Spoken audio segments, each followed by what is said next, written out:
and welcome back to the You Up podcast. I'm Jordana Abraham. And I am Jared Freed. It is so good to be back here with you, Jordana. Happy birthday. Thank you. It is my actual birthday, the day we were recording this time. If you're listening to it, my birthday was last week.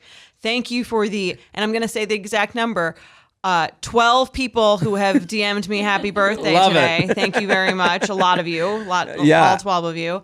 And someone even Venmo'd me $15 for a birthday drink, which I thought was the nicest thing it's the first gift I've gotten today. Mike. Wow. If you're listening, Mike, it's a week later and I hope that gift has come already. I'm going to pray for him. I'm praying for him too. I mean, for those on YouTube, this episode is our first on YouTube. You can see Jordana and her birthday splendor, yes. And me and my all black everything. Yeah. We're ready for filming. I'm ready to go. I'm really excited about this. Thank you to everyone who's already subscribed to our YouTube page. That's betches.co/YouTube is the link to find the YouTube page. That's right. And it's in the link of the description and all that stuff. So we want subscribers. We want you to subscribe. It really costs you $0 to subscribe. I think this is I feel comfortable with this ask is, hey, go to the YouTube channel, subscribe. That helps us out. Also, it gives you an opportunity to have it there for when you want it. You might not want it today. It might be next week. We don't know when you're going to become a YouTube person, but people do enjoy watching these episodes. And if we get 10,000 subscribers on YouTube, we will do a bonus episode. We will give dating app makeovers. Yes. On YouTube. Yeah. So if you guys want that, and you want us to do that, get us to 10,000. That's it. And we'll just keep upping the ante. So, and then you guys we'll say once we've gotten to 10,000, I'm confident we will. Yes. We'll say, okay, send in your dating app profiles and we'll start giving makeovers. We'll start, hitting Project Runway here. We'll, start finding our inner Tyra Banks. Exactly. And, if you want to say if you want to say a happy belated birthday to me, you can give me a belated birthday gift if you haven't subscribed yet by going there and subscribing. And a lot of you, exactly 293 people as of this recording, have already subscribed. There we go. We're on our way. That was quick too, because we record the day of. So this is great. And hold on, let's go back to your birthday. Happy birthday. Thank you. Happy birthday to you. I got the voice notes this morning. I got two because we're at the age where neither of us know how to use technology. So I woke up to 8:15 early morning during my Wordle hour. Yeah, I got a 44-second happy birthday voice note and then did it send? And then I was like, I love it. You're like Marilyn Monroe. And then you sent a second version because you weren't sure that the first version sent. Here's what's so confusing about voice notes. You send them and then they I guess they disappear, right? You only get to play them for 2 minutes or something. So I think so. I got to save it. Oh, you did? Yeah, you can. There's an option to save. So I have them. Oh, no. If you want to. No. Thinking of all the voice notes I've sent out there. No, Jared, you should charge people to come out of a cake on their birthday and sing happy birthday. Listen, I bet you there's a lot of women who would be interested, guys. Well, I guess that's what Cameo is. But. But you would physically come. Oh yeah, come out of the cake. Well, sing the song. Let me explain myself. So the first one, I was at my coffee shop and I was like. And little background noise. Here's so there was background. But I appreciated that you were doing it in public. I did very publicly. Okay. This is actually it's funny because you this actually relates to what we talk about in the show, the idea of seeing someone post on stories, but they're not texting you back. Right. So I was about to post new episode, happy birthday Jordana episode, and then I was like, wait a minute, I said I was going to send a voice note. So I was like, I hadn't sent the voice note yet. So I was like, I got to send it now before I post this. I don't want to look like I was some sort of liar. So I did the voice note and it was amongst the coffee people. Was everyone looking at you? Everyone. I'm sure. And then I was and then I go to my phone to go check and then the text doesn't move up the screen. When you send a voice note, it doesn't move yours to the top. So I was like, did I just sing happy birthday to someone random. Did it disappear? It disappeared. I don't know where it went. So I was like, I got it though. It's sent. well, then you told me you got it, but that was as I was taping the second rendition. Okay. That's why I sent it again. So I see. Okay. Well, I got both. The second one is I'll play the second one because that's more fine tuned. That's when I really let it fly. Hold on. Okay, I think There we go. the first time, but I'm not sure, so I may have sang happy birthday to a random person, and I wasn't really in good surroundings to do it. So now, let me give the real rendition. Happy birthday to you. Happy birthday to you. I can imagine you coming out of a cake. For That's the right. Lucky you up listener. For the right amount of subscribers, Yeah. For 20,000 subscribers, I'll get out of that cake. Jared will come to your birthday party and come out of a cake. I will. I'll do it. Happy birthday to you. And for 50,000 subscribers, he will dress up in the Marilyn Monroe dress while he's doing it. Listen, at 20,000 subscribers, we'll do a YouTube video of me coming out of the cake thanking you. Yes. We'll do it. We'll put that on the channel. See, this is we've broken out of our shackles of the audio platform. Exactly. Now we have all the video, and we can do it all now. So We're going to be in your face. that's right. So All pop us up in your face. Exactly. You'll get to see our reactions. It's going to be amazing. So we're pumped about the YouTube channel. I'm pumped about the birthday. I mean, you've gotten all the happy birthdays. Yes. You're anti-Slack happy birthday. I am It's funny. I really don't like mass birthday texts. Yeah, I don't. I'm and with the you. birthday, there is a batch in Betch's Slack, in our company office Slack, there's a Slack, and every other day it feels like someone says happy birthday in Slack to the person whose birthday is, and then you just get like 45 happy birthdays in it. I hate it. I never say happy, on principle, I never say happy birthday to anyone whose birthday has been announced in Slack. A window into what it's like to work for Jordana. No happy birthdays on my watch. I just find it to be like so. You're just It's fake. checking the box. It doesn't Yeah. feel personal. And I actually think if you're just gonna write happy birthday to someone, don't even do it. You could write happy birthday and then a nice little note. Then you send happy birthday. No one needs your just regular happy HBD. birthday text. No. It has to be, hey, thinking about you on your birthday. Yeah. Something that gives. Hope you're having a great day. Let's let's make a rule here.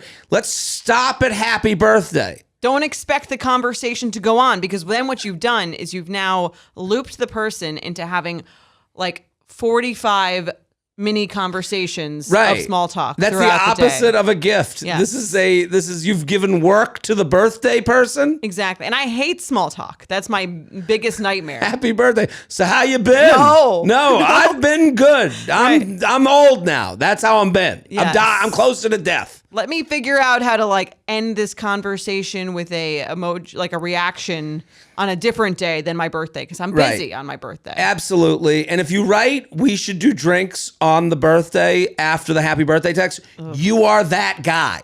You are horrible. You are the person people avoid. You are the person that we all duck away from when we see him at a party. You are that person. And it's okay. Everyone is redeemable. You can come back from this. I'm giving you a hard truth right now. Unless you're dating. If you're dating, Yes. Or that's a different 2 days. yes. 2 days. Happy birthday. Let me take you out. Let me take you out. Yeah. I agree with that. But if it's person from college you haven't seen in 10 years. 6 months. Anything more, if I haven't spoken to you within the month, Right. don't ask me to do anything. Ever. This is why I have it set where my texts delete after a year. I know. I don't know how you do that. It's a memory thing. No, I know how you do it. I'm Yeah, saying right. I don't know why you do that. I guess do is a that better because question. it's my favorite thing in the world to see if it makes the cut, the happy birthday followed by the next happy birthday. Oh, that's funny. If you just see, I once posted, it's a friend of mine from college. Her and my friend from high school ended up getting married, and she texted me happy birthday. So, she would have been just a friend from college, and now we're closer because of all the strings that attach us. So it is so funny. She texted me happy birthday. Then I got a year later, Our next text is her saying happy birthday. And then I posted it. Did you say happy birthday to her? I guess you didn't. I If guess the I next didn't. text- Someone didn't That's say also happy- an embarrassing thing when you realize the last text was them wishing you last year a happy birthday, and then they've done it this year, and you never wished them a happy birthday. Listen, here's the rule. If you're going to text someone happy birthday and your last text is your happy birthday to them, Don't do it. friendship's over. Right. You're Yeah. done. They haven't even Goodbye. said happy birthday. It's Right. over. Yeah. We can walk away from this. I actually sometimes do think when it's someone's birthday and I haven't spoken to them in a while and I have no real interest in pursuing the friendship, I'm like, should I text them happy birthday or message them? And then I'm kind of like, no, that's giving the wrong idea. Right. This is your chance. That's being a friendship fuck girl. right. Friendship. It is. Yeah. Because now it's like this I'm obligation. letting them think that the friendship means more than me to me than Right. it does. That is exactly what it is. Yeah. And these people are out there. They're out there all the time. They're just taking up your time and distracting you from. Just refreshing Facebook just to see who's next on their hit list. Listen. Yeah, the question remains: how lonely are you? Yes. You know what I like to do is if I see it's someone's birthday on Facebook, and I'm still a Facebook user, I am too, and I know what you're gonna say, and I do the same exact thing. where you see it's their birthday on Facebook, oh, we're still friends? Unfriend. Unfriend. Unfriend. I unfriend. I do the opposite of noticing that so I can write on their wall. It's to defriend It's them. to get it's rid of- end the conversation and end the relationship. I do the same thing. I unfriend people on their birthdays, and I unfollow people I've dated on their engagement post.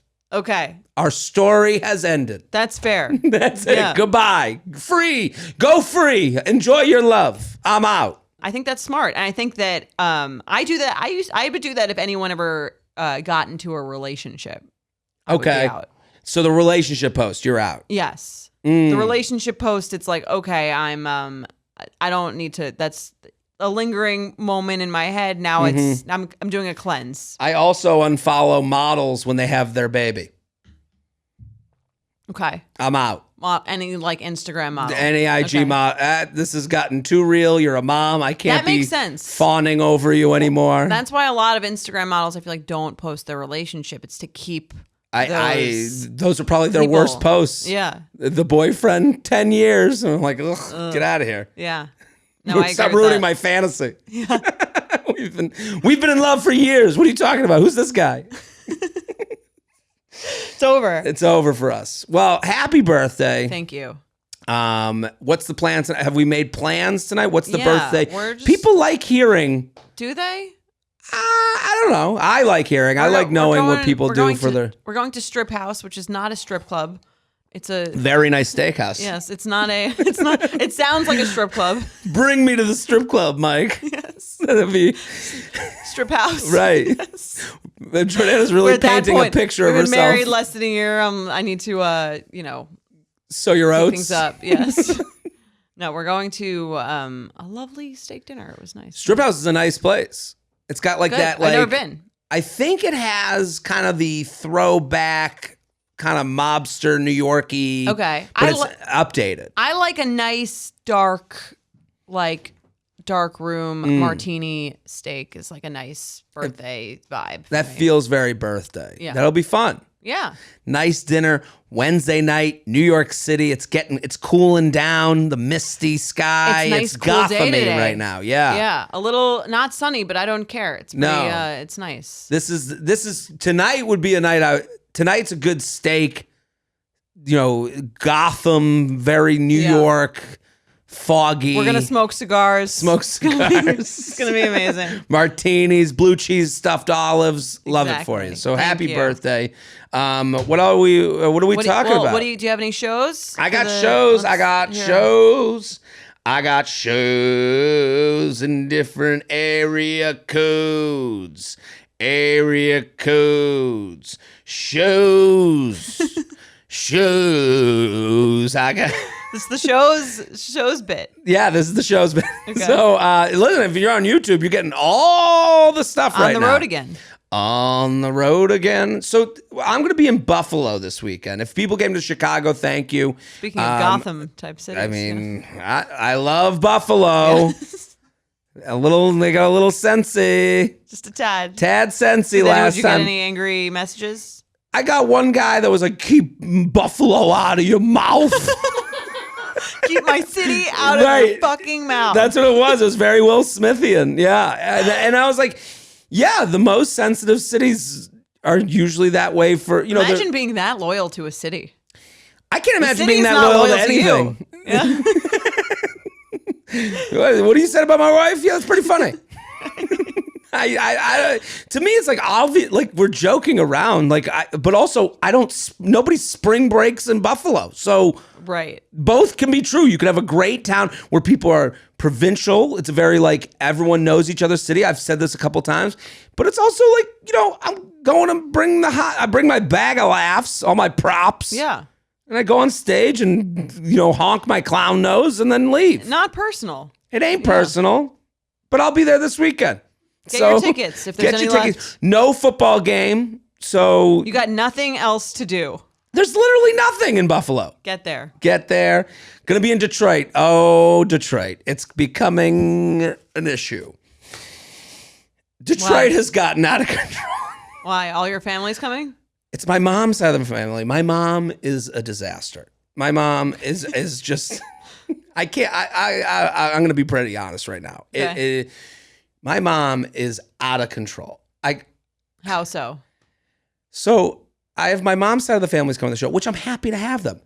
I get a text, hey, we need 12 tickets. Ugh. 12? I go, 12? That's ballsy. That's ballsy. I don't care who you could be my brother. I'd be like, you 12? That's ballsy. Honestly, I feel bad asking for anything more than 2. But I'm happy to help. Okay. I'm 4, needed 6. I got you. 12 is insane. Yeah. So why don't you just ask for a private show? Right. Right. Well, I'll pop out of the cake for them. Right. And honestly, my brother, I could look at him and go, 12, are you out of your fucking mind? Yeah. But it's like second cousin. Okay. So I go, so then I go to my parents. I go, and like I'm looking at, when I talk to my parents, what do we talk about? Food and talking shit. So I call my parents. I go, can you believe it? Can you believe it? They're asking for 12 tickets. And my dad goes, oh my God. My mom goes, oh my mom, I mean, she can't handle herself. Mama bears, this is when I realized like women protect. Yeah. Plus it's just exciting to have some drama. That's the other part. This is something I'm also realizing about women with the movie. What's the movie? Don't Worry, Darling. The Don't Worry, Darling people. Yeah. Like you've just proven yourself to be a crazy fucking person. Here's the thing. I love drama. I love exciting drama, right? And because I'm in a long-term relationship, I don't have enough of it. Right. But I like when I was single, it would be the highs and the lows. I get it. He broke up with me, whatever. Yeah. All this stuff. And like part of that is like really exciting. So it's a very female thing to me. I'm in the Don't Worry. That's why I watch Real Housewives. That's why I need like a fix. I'm like addicted. It's so I get funny. it. I see what you're saying about how it's like from my gross. point of view. I'm like, I know. Listen, I love my mom, but I understand that she's wild. She's I would an be animal. like her too. Like, Right. I picked up on a little piece of drama. Right. And then let's expand it. And I go, but you're hurting me. Because I go, I'm the one who has to see the family. You get to sit in Boca. So I go, so my dad goes, here's what you do. Say they only give you 2 tickets a night. Say, I got you 2, and then the rest Your dad knows can how go to to play my the website. That's an appropriate lie. Right. And listen, if they're listening right now, yeah, we tried to lie to you. Okay? We tried. I've done that too. Yeah, right. That's I believe in a healthy amount of lying to make people feel okay. That probably translates badly to my relationships. Maybe, I don't know. How does this dress look? Cute. Looking good. Right. I'm not going to. Right. And then I go to my parents. I go, can you believe the dress she wore? That. So that's the fun of, that's what you have to talk about with your family. So my dad goes, tell them you get 2 a night and then the rest is up to them. And I go, that's perfect. I got my lie. Everyone's happy. Boom. Okay. I get a text from my mom's uncle, which is like my grand uncle, who, I've known my whole life. It is like 7 phones long.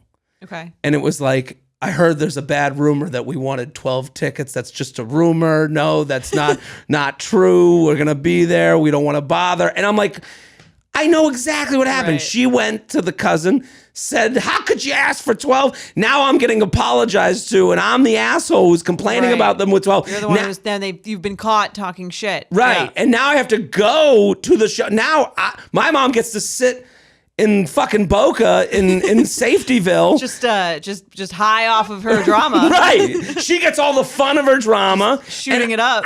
Yeah. And I have to be the one to take the brunt of it. Yeah, no, I get that. I was so annoyed. I go, why would you do that?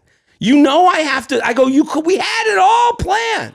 And she just laughs. She made it weird. Okay. She thinks it's funny. Yeah. Well, she doesn't feel weird about it because they're close. It's her uncle. It's not right. Her uncle is probably closer to her than he is to you. Also, this is all over the phone for her. She doesn't have to go to Detroit. Right. She doesn't have to look someone in the eye when you denied them a free ticket. Right. Yeah, it's awkward. And then I've been complaining. And now, listen, they'll probably listen to this whole podcast.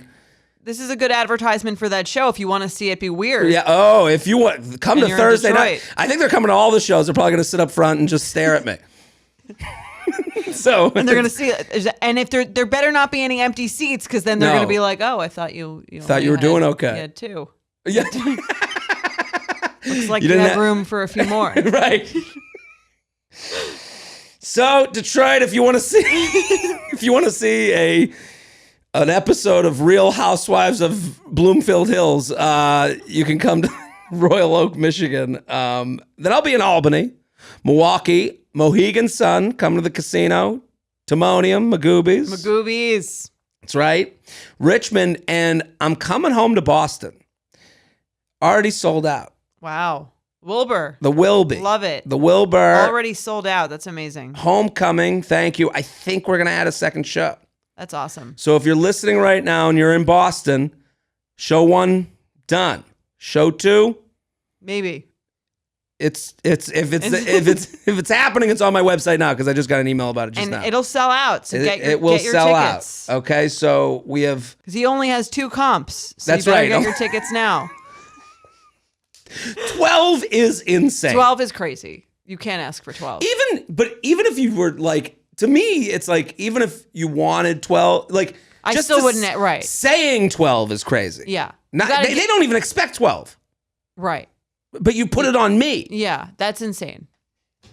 4 is, I think, the most I'd be comfortable. And I'm happy to help. I'm happy, I guess I'm not happy. Happy to help to an extent. To an extent. Yes. I don't know. I get it. This is what happens when you go home for shows or go to anywhere where there's family. I had someone for the Boston show. They're like, where could a friend of mine from high school, she was like, so should we sit up front so we have get interaction with you? And I'm like, are you trying to ruin my life? Like, I'm not going to talk to you. If I saw something. Wait, don't make this part of my job now. Right. Right. It's to how do I ignore you in a show of 1,100 people? No comedian wants people they know up front. Yeah. And I'm just saying because then it's about you add another layer of work to it. Right. Because there's an illusion too. I'm performing, I'm not always ranting like this, like I am on this podcast right now. You want to be your stage self, not your, right. And I can't go, I can't do personal jokes about you because the person in the back who doesn't know you from fuck is like, what is he talking about? I can't go, where are you from? Yeah. Have some self-awareness. Right. Needham High alum. That's right. Okay. So let's get into today's episode. Now that I've burned every friendship and family member. If you have any friends, you won't be getting any birthday texts on your birthday now. The worst day of the year. It's going to be even worse now. Right. So we have a new article for you guys. We're on an article spree. An article spree. Our response to the last article got some feedback, huh? People were a little upset about the lonely single men article. Listen, if you want dishonesty, go find a fun TikToker to follow. You're not going to find it here, okay? Yeah. Because anyone who is looking at the rise of lonely men, they were doing it because it's easier to get followers by going, yay! Yay! Yeah. Men are lonely. Women are winning. That's how you get followers. We're not here to coddle you. No. We're here to spit in your face. No, I'm just kidding. We're here to give you the cold hard truths. Listen, it's an opinion, but Yeah. I would say I look at that article, The Rise of Lonely Men, and when there were people saying, we're not going to take it anymore. You can't. You're not going to, because us women, we ain't taking it no more. Put on your pussy hats because we're going marching to Washington and we ain't sucking dick ever again. Like, no, that's not a real response to that article. Also, that article sources were TikTok, Right. which is not a valid research-based source. It was a fun title to send to your friends and go, look at us, pat us on the back, and it wasn't real. and it worked for And them. it worked, So just yeah. remember, you bought in, it worked. Psychology Today can now do some swipe ups and Yeah. get some, for their TikTok. But the response to it, I felt very confident in our response. Yeah. We were very measured. And if, you have to wonder, what are people selling you? You have to be And is it real? Right. Right. Is it real? Or is it a clickbaity thing that doesn't really have much merit? Now we have a new article from the New York Times. Ever heard of it? Right. This one is better. This one's better. Has research, yeah. has facts, has some statistics, has surveys, that kind of shit. It has someone that we actually endorse. Yes, we had her on our. It's quotes from Dr. Helen Fisher, who was on this show a few years ago. Great guest. You guys we'll post that episode. She was a great guest. She was fantastic, and she lives in the land of reality. and she's a researcher. Her opinions are based in science. Right. But anyway, this article is about the fact that the dating apps are this month, they're 10 years old, which is a pretty big milestone. It's a huge milestone. Reading this made me reflective. I personalized it. Yeah. Because if they're 10 years old today or whatever in September, that means I was 27 when these came out. I was like in the heat. Like it couldn't have hit me at a more impressionable dating spot as a guy.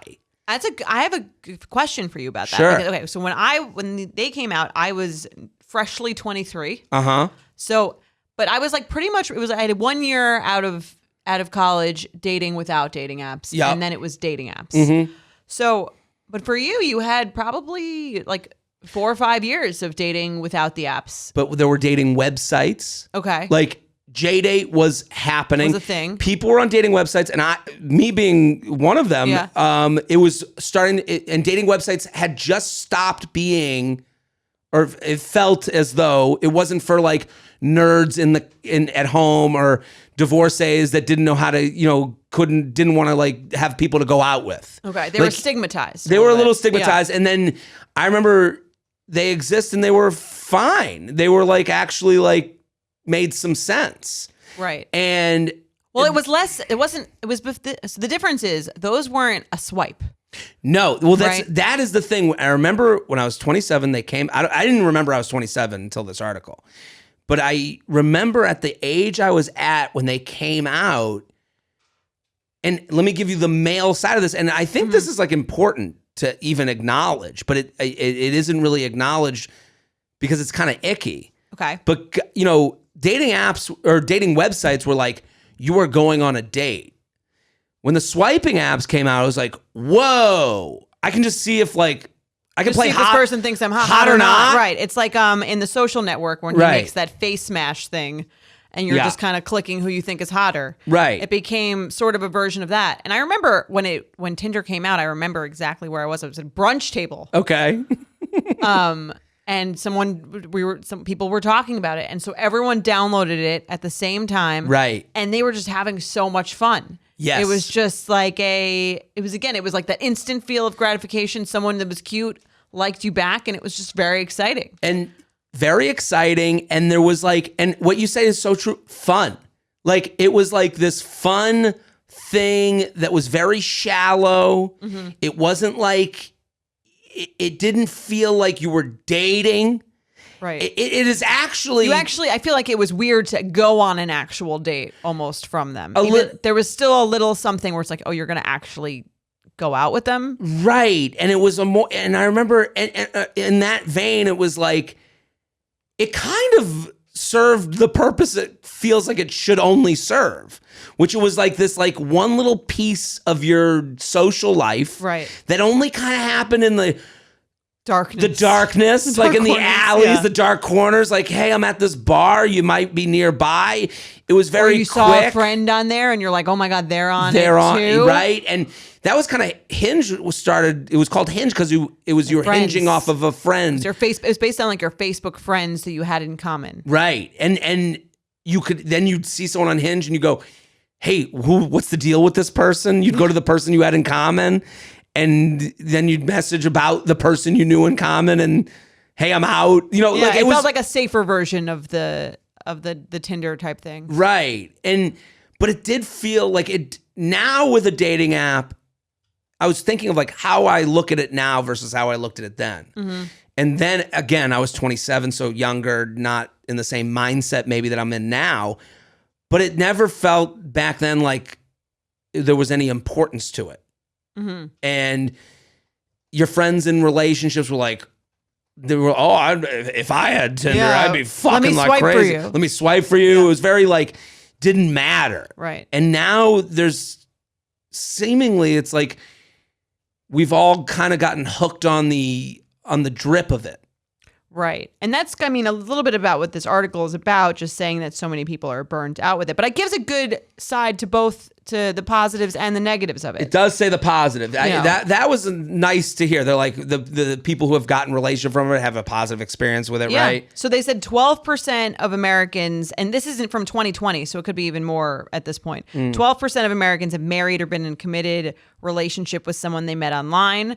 And 57% of anyone who's tried a dating app said their experience was somewhat, if not very positive. Right. And there was also a part in the beginning that I was reading that just like, you know, people with bad experiences are like, oh, guys are following up with me, and Yeah. people that I've said no to are coming back. And you're like, yeah, this is the Yeah, that's the bad side. the bad right, side yeah. of this as well, and it offers more opportunity.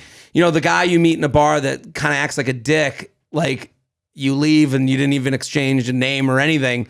Right. It gives them more, but I guess you could block them on the app, but still there's more way. It just seemingly, also they don't really know you, so it feels even scarier. Right. And they have your, you know, if you, whatever information you put, pictures. pictures Yeah. and information on there. It's, you know, we're all talking about quote unquote stalking, and Right. it's become like a kind of a jokey word, which is not a joke at all. Yeah. But people find each other. And then they go to and then you have other places that you can get in contact. So Right. it is a little bit more of a dangerous world out there now than it That's was. true. And then I think the bigger downside of these things is what they talk about in terms of the burnout or the disposability or the feeling of I'm just like endlessly swiping, and you feel kind of like a numb bitterness to the whole dating scene. Well, I can say from experience, having been a part of this whole journey, and you too, we've both been a part of this thing. I definitely think the difference between now and then is how much you assume about people now, because you've seen it already. So Okay. you've been on the date. You assume about them before you even go on the date, you're saying? and you talk yourself out of dates. Okay. I think I think now people are less likely to go on dates from a dating app, but more likely to be on a dating app. Right. Well, I guess there's a feeling if you're on a dating app and you're talking to someone, you don't need to, it's not like there's a pool of 10 people and there's, you know, those are these 10 people to choose from, and I'm gotta go on a date with one of them. It's like there's endless amounts of people. If I don't go out with this person, I could just go out with the other person who didn't say that slightly annoying kind of thing. Right. And it's not as exciting before. Like, just like you said, it was in the beginning, it was fun. You get a match. Sure, I'll meet you out. I've never Right. done this before. Now it's like you get a match, you go, okay, what's coming from this person? Oh, they're from here, so they must be this. And they do this, so they must be that. And they got the same answers to the prompt that I've seen 1,000 times, so they must be this. And how was your weekend? I've done how was your weekend already. Right. So like we're almost numb to an excitement of it. Well, I thought Dr. Fisher had an interesting quote. I don't think it's in this in our little outline of it, but she said that people, when you start to feel that way, a lot of people are binging the apps. She used the term binge, which I thought was a very interesting term to describe usage of the app. And to me, it made a lot of sense. Yeah. It's like if you binge something, you feel kind of gross after. Right. You're not you're not doing it mindfully. It's like if you think about, then it made me think of the parallels to dating apps, almost like the invention of McDonald's, Okay. right? Where you're like, okay, here's this new thing. I don't even have to get out of my car to get something that tastes pretty good, Yeah. right? Why don't I just do this all the time? Right. You do that all the time, you start to feel kind of disgusting, Right. right? And- you don't use it as a part of your larger diet where, if I'm in a rush or I don't have time to do to cook, I'll take my kids to McDonald's. If you do it every day, it starts to not be your friend anymore. And it's not as special. Right. Yeah. But is there something inherently wrong with McDonald's every once in a while? Not really.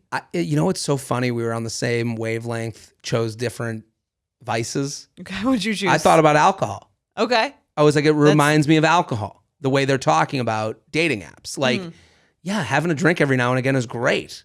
Right. Feels good. Part of a well-balanced life. Right. You're living. But if you're drinking every night, you start being like, what the fuck am I doing? This isn't good for me. And when you're feeling down, it's the easiest crutch.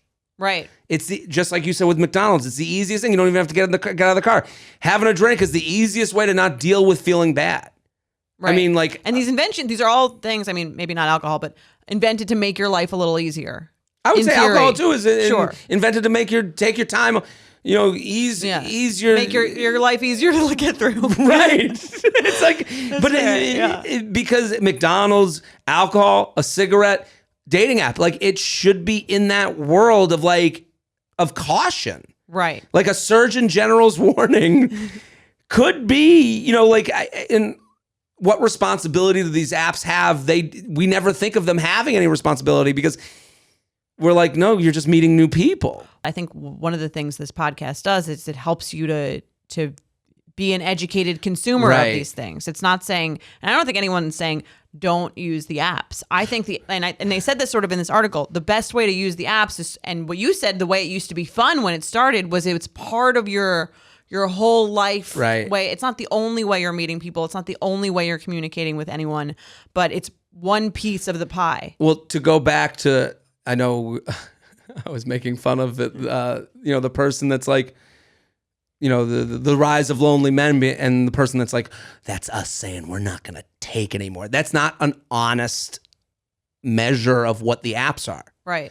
That I'm not saying women aren't strong. I'm saying human nature exists, and we need to admit to our faults and the things and the capacity to go down the wrong road or get too carried away, or because if we just say, oh, we're fine now, that's a lie. Like, to just say, oh, all women are better now and we're not dealing with shit, and it's like, it takes away any nuance from the conversation also. Right. And it's also saying that people who do take shit aren't doing well. No, they're humans that are doing. Or also that the single men are a piece of shit. Right. Every guy, and not even to not all men, but to say that every woman, I don't know. It's just, this podcast lives in the land of like where this article I think lives in, is to say like it's good and bad. Right. And it's the most you can do is think critically about what you're doing and try to be intentional about it. Right. And I mean, it made me think of my life. Like I was like, wow, if these apps didn't exist, because what they do is they make it easier for you to go, I can leave this relationship. Right. They make it easy because I'll be okay. There's people out there. I know it. They're waiting. And that's a good thing for a lot of people. Right. Because it doesn't make you stay in something that maybe wasn't right for you. Yeah. But then it makes you more frivolous for things that could have been right. Mm-hmm. I kept thinking I used to say this all the time. Our grandparents had 2 people on their block to choose from. Right. And well, imagine how many people didn't leave bad relationships or bad marriages or bad things back in the day when you were like, where am I going to meet anyone? Why don't I just stay in this shitty thing? Right. Rather than be alone. I do think there's an upside to them of the idea of, anyone, you have access to so many more people. And like Dr. Fisher says, if you use them as an introduction app, which is what she said on our show. She did say that, yeah. And I think she said 9 people was the maximum amount of people that you could really form, could have conversations with at the same time and form any sort of meaningful connection. Right.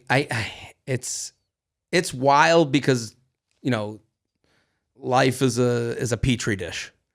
You add things in, there's going to be different reactions, and I say that about The Bachelor all the time. I'm like, when they change something in the game, things, everyone changes the reaction to each other. Yeah. So you put in a little hint of dating app, 10 years go by, you go, well, would I be in a different place than I am now? Do you know what I mean? Yeah. Without it. Who knows? What do you think is your best dating app experience? Can you think of a time that they worked for you pretty well? I mean, I've gotten in relationships from dating apps. Okay. Absolutely.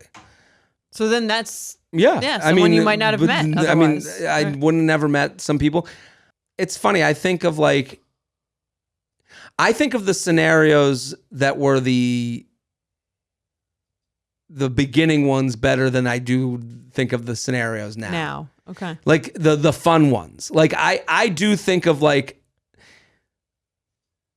remember one time I was on a dating app and I was at a bar and I was like legit. No, I was at a show. I was doing a show. This was years ago. And at the show I matched with someone and the person wrote me, "Hey, what's going on?" I wrote, "What are you up to?" They wrote in town at a friend's, whatever. And I was like, well, I'm going out later after this show. And them and the friend came and met up and I was with a friend and we all got drunk and had a good time. Okay. And they had lived in New York City for a long time. So it wasn't like they were tourists with the camera, it was like they were very comfortable in New York and we were all hanging out and we kept in touch and I had a fun night, but it wasn't and then kept in touch over the years, checked in with one another. Still get a happy birthday text? I might. But I think of that, relationship and I think fondly of that one where we haven't less pressure, it sounds like. It was no pressure. It was fun, young. We're in a bar, had some drinks. We made out, whatever. But it was, and now keep in contact in a way that is very genuinely nice and doesn't have that stuff. Okay. Hanging around. But it's I can't be more specific because I don't know. That's what. Fine. But it is that I think I'm wow, never would have met that fondly. person. I think of it fondly. I'm never would have met that person. I've always had a good time hanging out with them. And I don't think of it as a romantic at all anymore. Right. It wasn't that way, but it just was a positive experience. For me. Sure. I can't speak for them. Right. We got dinner. Right. And caught up. And I'm oh, that's sounds like low. Again, I think it's a low pressure. When you think about that, it's fun because it's low pressure. It's not built up, and there's minimal expectations. Right, and that's what I think these apps were meant for. And now we use the crutch forever. Right. Well, if it's the only thing you're doing, it can feel. It can feel burnouty. It can feel icky. It can feel like going to McDonald's every day. Well, right. Someone wrote to my Instagram question box. They're like, "What do I do to meet people? I'm in my early 20s." And I was like, go out. Well, I was like, man, we are not creative anymore.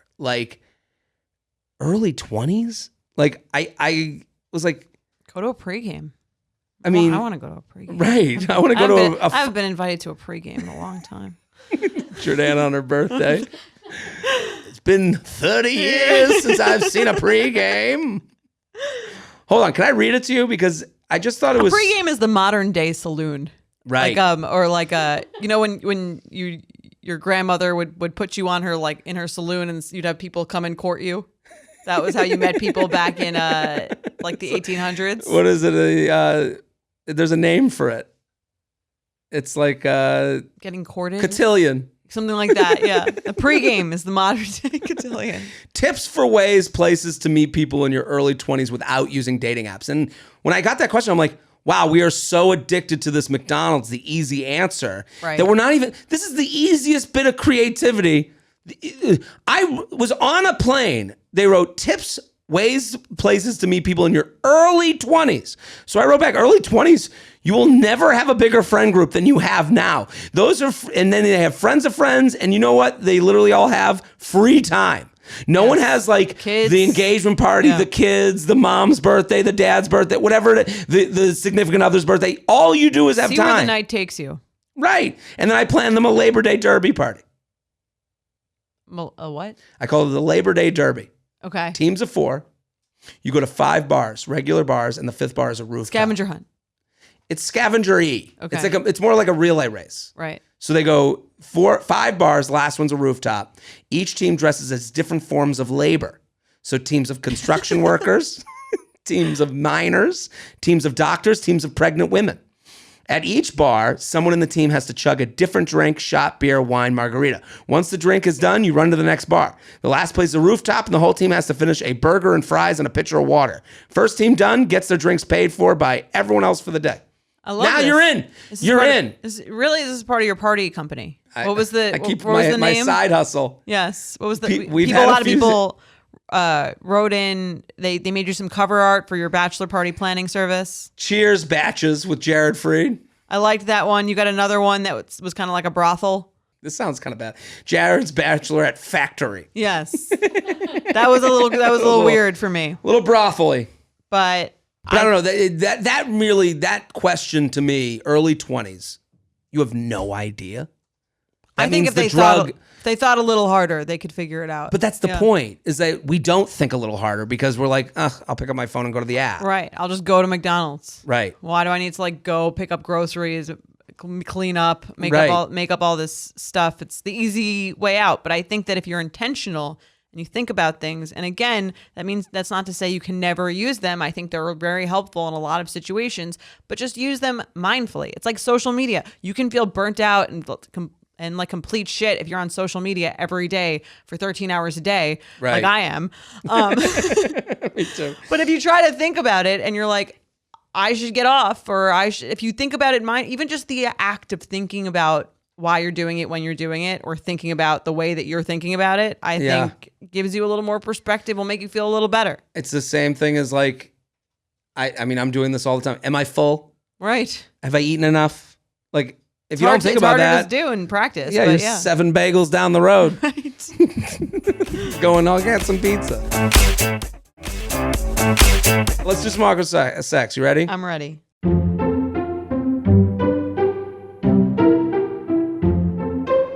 Hey, J&J. And if you have an awkward sex, send it in. uup@betches.com.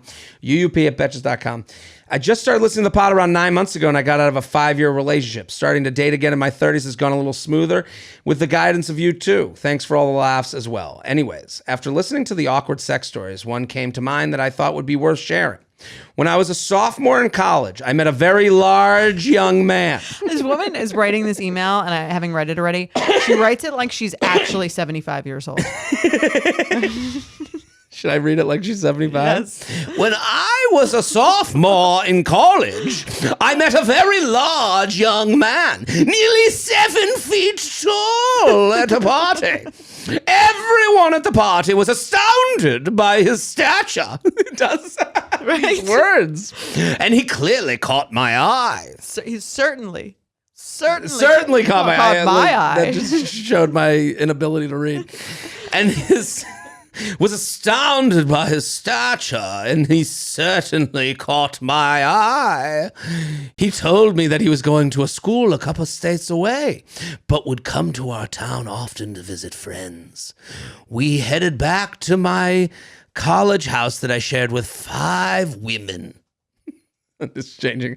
And hopped into my little twin-size bed for some fun. This gargantuan beast of a man had the biggest dick I still have ever seen. The dick was not 7 feet if it was not an inch. This translated to a great night. Is that just big dick translates? I don't great agree night? with that. No. But, maybe it was clearly a mountain she needed to climb. That's for sure. But sadly, the next morning he jumped ship, and I realized my bed was soaked. Was it me? My pussy? No, I'm kidding. I added that. You added that part. I couldn't admit to myself that it was pee. Surely there must have been another warm and foul-smelling liquid in the room at the time. And if by chance it was pee, how could I be sure it was him? We were both very drunk. I decided to give him the benefit of the doubt and the mattress a good scrub.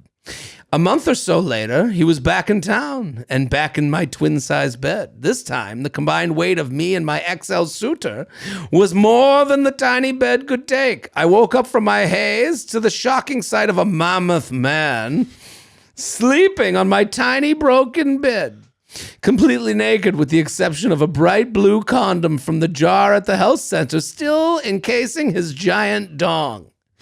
That is not a good look for a penis.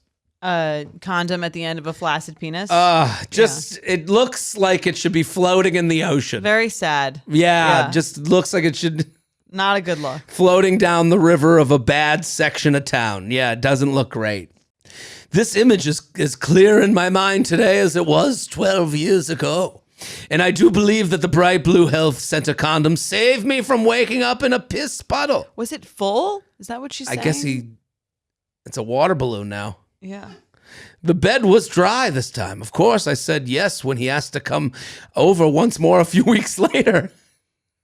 Unfortunately, the joke was on me when I woke up and the bed was soaked again.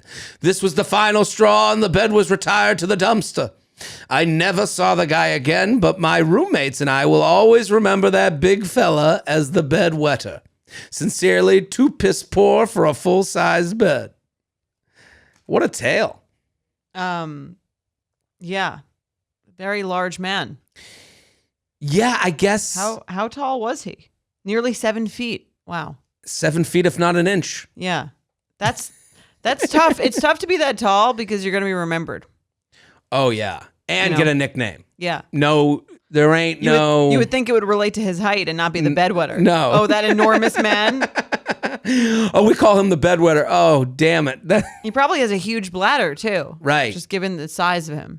I mean, she probably woke up like swimming in a little hot tub. It's funny to think about the enormous man. I feel like every college had like their basketball player. Yeah. Who was just and all the girls were sort of into it in theory. Really? In theory, I think they were all like, you just want to know. Super hot. Oh, really? Whatever, because he's like so tall. Yeah.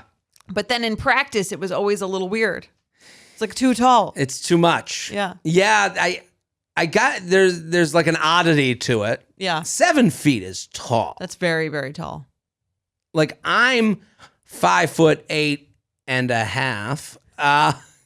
And I would just look like miniature. I'm trying to imagine you 7 feet tall.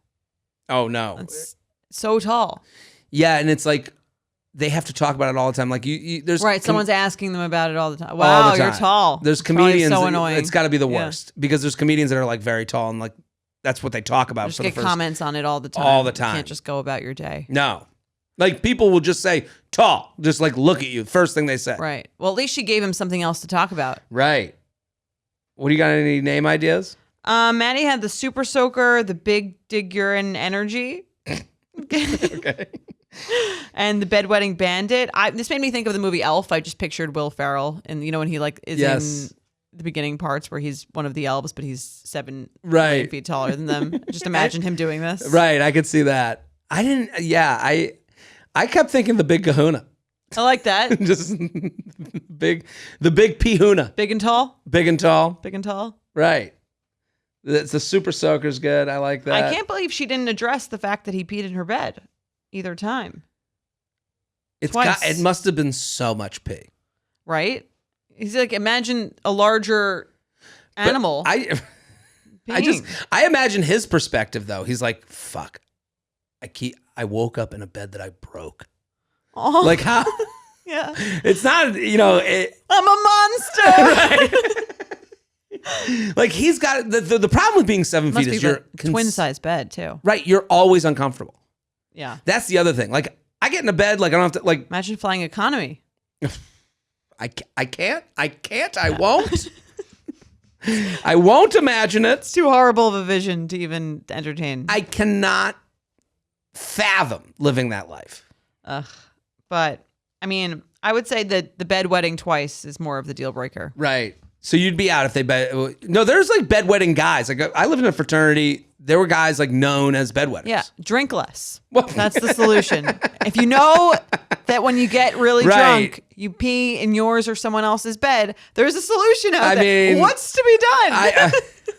The solution to my fraternity was like rubber sheets. Right. People were like, "Oh, just this isn't a problem." That doesn't last for too long. It's funny imagining the older, like someone in their 30s. Just I got rubber sheets. And have you ever thought about drinking less? Red flag deal breaker. You come back to a guy's place, rubber sheets because he wets the bed when he gets drunk. No, drink less. Drink less. I've had women pee the bed, and they are very embarrassed. You should be. It's an embarrassing thing. I don't know. To me, it was never like something to be ashamed about because, like, to me, I agree. You have like, to drink have less. some shame about these things. You can't just be complete. Oh, what? What's the problem? It's basically issue? water. Right. That's not an attitude you could. They have to have a little bit of shame. Sure. I always felt bad for their shame because I was like, listen, we'll wash it up. It's not a big deal. Like right. I mean, like, they don't have to hate themselves, but right. they should be you should be a little embarrassed if you pee in someone's bed, at least. Someone once peed my couch. Like I slept in the bed and then they slept on the couch. And no, they got drunk. I put them on the What'd couch. you do with the couch? It was my friend's couch, and he was so mad. So I roomed with my friend. They came over. So she got a little drunk, and I like brought her to the couch to sleep. Okay. And then gone the next, just disappeared into the. You disappeared. No, she did. Oh, like okay. I went out for the night. I was like, okay, you're done. Left. Well, this was like a social event, and she just like fell asleep on the couch. I was Were like, you hooking up? I think we had hooked up, and then we had broken up, and then like she was nervous about coming back to like. This was college. Like Okay. it was, you could put her on feel the nervous. couch. So I go, get on the That's a couch. college couch. College Okay. couch. And then I went out, with my Right. friends, and then came back gone, but soaked. Ugh. What do And you do with my the couch? roommate was so mad. You have to throw it out, right, or something? Can you I was wash drunk. that? I went to bed, and then I woke up to my roommate, who was like a little bit more anal than me. I'm a disgusting. I like how you're like a little anal. Like he doesn't like people urinating on his couch. It's like super OCD. Chill, dude. Chill. It's So uptight. You're acting a little urinal. Ah. But I remember I woke up, I'm like, what happened? He's like, fucking peed the cat. And then he had like 7 fans on it, drying it. And like, Right. and I was like, I'm such a disgusting that I'd be like, I'd take like a cloth, like, we're good. You would just continue using let it dry. It wouldn't be as much elbow grease put in as he was putting in. I agree with your friend. I think that's a tough one to get over. Let's do another email. Hello, J&J. First of all, I'd like to say thank you for putting out such great podcasts every week. You're welkies. My boyfriend and I listen to you up on road trips, and the episodes make time fly by. We also saw Jared in Madison back in May, and we are hoping to see him again in Brookfield/Milwaukee in a few weeks. Wow, these are groupies. Love it. The set will be fairly different. Ish. It'll be more relationship stuff. Please get a You Up live show to Milwaukee. Interesting. Maybe Ooh, one Walk time. Town. Now, on to my situation. I like how she's about to talk shit about this boyfriend that they listen to. Right. The road trips are about to get a lot more awkward. Well, they might not be coming to our next show. My boyfriend and I have been together for a little over a year and a half. That is, I have to say, it's ballsy to write in about your boyfriend that you are currently dating that listens to your show with you. Well, she's hoping we're going to take care of this issue for her without her having to say anything. Yeah, I guess. And we'll they see could if be he puts- listening right now. if he puts the pieces together. Do you ever think about that? Like someone's like they are listening. We are speaking to them. Yes. Right now. She's like, oh, let's put it on. We have a road trip. And then here's the beginning. She's going, this is me. This is me. This is me. I don't like this podcast anymore. Hey, honey, didn't we go in Madison? Aren't we planning on going to Milwaukee? No, must be very popular. Aren't we dating a year and a half? My boyfriend and I have been together for a little over a year and a half, and we are both 26. He is my first long-term relationship, and I see us being together for the indefinite future.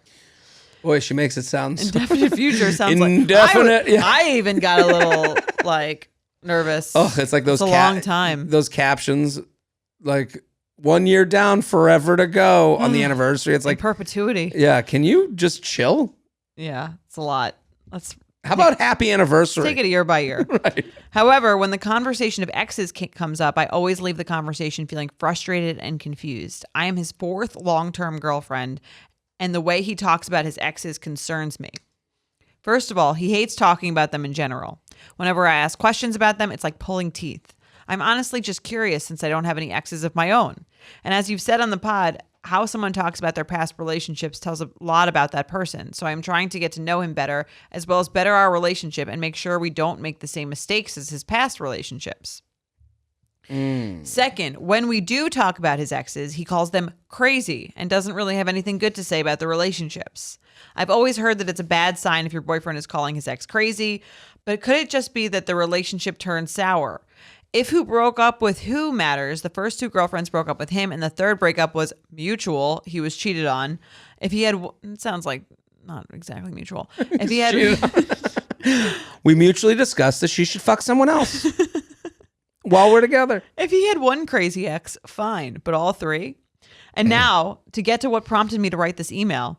We had a situation happen last weekend where we ran into his high school girlfriend, his first ex, and her family back in his hometown. The conversation between him, his ex, and her family felt a little awkward, but he played it off as if it was just an old friend. As in, after the encounter, he didn't tell me that she was his ex. But of course, unbeknownst to him, I knew this was his ex. Of course she did. Like, wouldn't he know the first thing I did when we started dating was stalk his Facebook and Instagram to make sure I was hotter than all his exes? I'm only kind of joking there. Okay. A couple of days later, I asked him why he didn't just tell me that was his ex, and he didn't have much to say besides that he was sorry, I guess. Yeah. Okay. I feel like if I had any exes and we ran into them, the first thing I'd do after the encounter was tell my boyfriend that it was my ex we were talking to. Why wouldn't he tell me? So what do you guys think? Is how my boyfriend is talking about and dealing with his exes a problem? How should you talk about your exes? I don't know if you deep dived into this topic yet, so any insight you can provide me is much appreciated. Signed, hoping to not be crazy ex number 4. Well, she's well on her way. Well, writing into a podcast that your boyfriend listens to with you on road trips is probably on the way. After telling him that you looked up his high school girlfriend. I would have that. I don't think is crazy. I would have done. Crazy. I definitely would do that. Of course, you go look up the whole backstory. Yeah. I get that. I feel like men backstalk women a lot less intensely than women backstalk men. It's definitely less intense. Like, are you going back to, like, if you started dating someone, would you look at their high school pictures? No, it would feel weird. Okay. Right? Like, it's too young for you? It's too young. Okay. I don't need to see that. I don't know. Okay. I go back some ways, but, listen, you match with someone on a dating app. It says their college, says their profession, says their name. Google all that with LinkedIn. You're going to find them. So I'm not saying I'm above that at all. This is interesting to me. I think to me, it has less to do with the exes and not wanting to introduce them. He clearly doesn't like talking about his exes. Right. Which I understand in general. I think it's fine for someone to not want to talk about certain things. Like, he doesn't enjoy talking about his exes, maybe in the same way that she kind of does enjoy getting to hear about them. Right. And he seems a little immature. Like, it's funny. I went on a date with a woman once and I was like, what's your story? And she was like, do you want the real story or the cute story? And it's like, well, how about you make the real story cute? How about you figure out how to package this? Right. Yeah. And I don't think it sounds like he is not able to package these things. I think that's a little bit of a red flag. Right. That he's calling them all crazy, for sure. But it doesn't sound like he's really gotten fully into it. Right. And here's the thing where I offer him the most empathy. They're not on an even playing field. She's never had she even writes in her email a very accusatory. So I'm trying to get to know him better as well as better our relationship and make sure we don't make the same mistakes as his past relationships. So it's like, we don't want to fuck up again like you did 3 or 4 other times. Like, she has no relationships to talk about, so nothing to really be vulnerable about. And she's asking for him to be the most vulnerable, the most open, the most, the most introspective. And it's like, that's hard to do when you can't trade stories. So that's Find a sad story of your own to tell first. Get some sad to you. No, it's true. And also she says that two of the how many of them? Four? Three of them broke up with him. And then one cheated on him. So it's like these aren't exactly probably positive experiences that he's really excited to talk about. He probably feels insecure about them. Right. They're all negative experiences for him. And if I tell you, then you'll be like, oh, well, if all of them wanted to leave him, maybe I want to leave him too. Like as far as and this works into ego and all those, tough things, confidence and jealousy and all those things that none of us are. And again, they're 26. Like for a man, we don't sit there and talk with our friends and unpack all these things every week at brunch. We don't have a talk about, well, I was really a tearful night cuddling with a friend over the woman who cheated on us. Like I've never cuddled with a friend that, that idea of a hang doesn't exist. So he has no like muscles built for these conversations. And we're giving him a lot. She kind of wanted, I do agree, calling all your exes crazy, not a great sign, not a great way to go. Not introducing you to, or pretending that that person wasn't your girlfriend. Also a little weird. It depends, again, this is high school. How intensely did they date? Right. Also. And also it is normal for it to be weird with their parents. You're with your new girlfriend in front of the parents of the girl that used to sneak around their house with. Like, it is weird. It's all weird. I think she should cut him a little bit of slack, but I also think I understand why she wants to know more. And I think that she should be able to have those conversations with someone that she's in a serious relationship with. Yes. So, but I would maybe approach it differently. I agree with what you said. Maybe start with your own vulnerability about something that you feel a little uncomfortable sharing, but would help the person get to know you better. Right. Even if it's not about a past relationship, maybe it's about the lack of a past relationship. Totally agree. When you've gotten close, when you got burned, because you're asking him to tell stories about him getting burned. Mm-hmm. And if I were her also, I think it's okay. Sometimes we always give advice where it's like, it's about this, not this. Like maybe she should, and what you're saying is like come from a different approach. Like I agree. Like it's okay to say, I don't like when you call your exes crazy. Yeah. Like I think that's a more fruitful discussion. Like when you call them crazy, it makes me think that you're just like, you're the problem. Right. Or that they're all crazy or that you're not over it. Right. That's another part. Or it's like you have such such strong negative feelings about these people that it makes me think that now I want to know even more what happened. Right. And I think a lot of people when they give feedback like that, like that's not a discussion that ends a relationship or a good one. Someone being crazy? Yeah. Or no, but like saying, I don't like when you call people crazy. Yeah. That's a communication of, it makes me feel annoyed when you call people crazy. And I think a lot of people hold back on that because they're like worried like, oh, well, I don't have the right. Yeah. We're not there yet. No, that's just how you guys get to know each other. That's how you have a fight that leads you to be closer. Right. Not every fight leads to an ending. Yeah. Some fights bring you, I would say most fights, if had the correct way, actually bring you closer together. Because then that opens up, if you're like, I don't like when you call that person crazy, that opens up a conversation of not necessarily just why he actually thinks they're crazy, but also why, why he doesn't want to talk about it. Maybe he says, I just, I don't express myself that well through words and I feel uncomfortable about it. So I kind of avoid that. Yeah. Or something along those lines, or whatever his rationale is for not wanting to talk about his past or talk about his feelings. I think a lot of men do struggle with that, especially at 26. They don't have the practice that we have. No. Like you said, talking about it with our friends where we dissect everything and you're not considered like weak or lame to be telling someone that someone hurt you or that you felt really bad about something. I don't think that's something that many men have a ton of practice doing. No, and it is, listen, this is the ego of a man, the confidence of a man. The three that left him and one cheated on him, he's like, they would be crazy to do that. I'm me. My mom says I look good in a suit. Yeah. How could they? They're insane.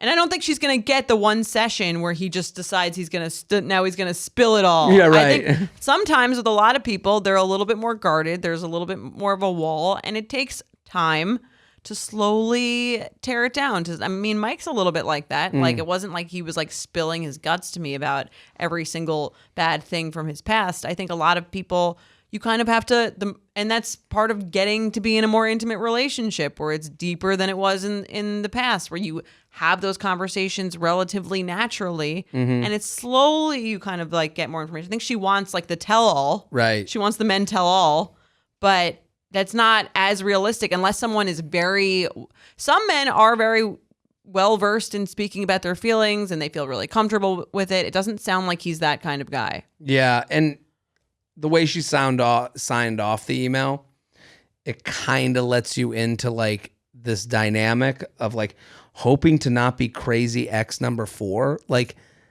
I don't know if that's the perspective you want to have on a relate, like hoping to not be dumped. I think she's saying like if he's called them crazy, right, he would call me crazy. No, I understand that, but I guess it's just like the way it's being, like when she says, even in the beginning, she says that she's like a indefinite future. Mm-hmm. Like, to me, when you're saying this is the one, then maybe you're afraid to have these like little arguments. So that it would prove you wrong and maybe Right. it wouldn't be the one. Maybe not be the one, or maybe they might find out it's not the one for them and I'm ruined at that point. No, you're going to be fine. Yeah. Well, I hope you guys are on the way somewhere great on this road trip. And I hope you don't have too much time left Right. in the car.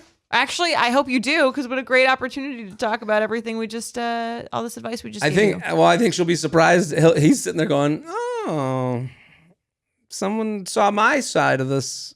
Maybe he'll say discussion. thank you at the show. What show are they going to? Milwaukee. It's going to be an interesting. You better get your tickets to Milwaukee. Do you remember us? We're the road trip couple. Here's our couples therapy bill. Yeah. Let's play some games. You ready? Let's do it.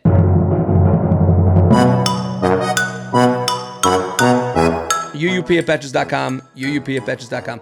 Red flag or deal breaker? Everyone's favorite. J&J, longtime listener since 2017 here. Wow. Oh my God, I feel like that old woman from the awkward sex email. Way back when in yes, the grandma. 2017, a grand man of a person in his huge schlong. I've grown into my adulthood listening to you guys. Taking you through each of my situationships and relationships over the last 5 years. Can't thank you enough for your realness and sound advice. Red flag or deal breaker submission here. I've been seeing this guy for about a month now, and I know I'm really attracted to him. He seems to be checking all my boxes, but every time we get into the car together, he flips down the visor mirror to look at himself briefly. I can't decide if this makes him vain or just genuinely interested in fixing his hair or something. Thought of you guys immediately and wondered what you guys think of this. Sincerely, playing Carly Simon's You're So Vain. What do you think? I do this. Really? I'm very vain. Yes. I guess. Mike. I think Mike thinks I'm pretty. I will do that frequently if I pass a mirror or if we're like gonna. I think if you're gonna go out too, you just do Right. a double check of your. He does like he'll make fun of like my mirror face.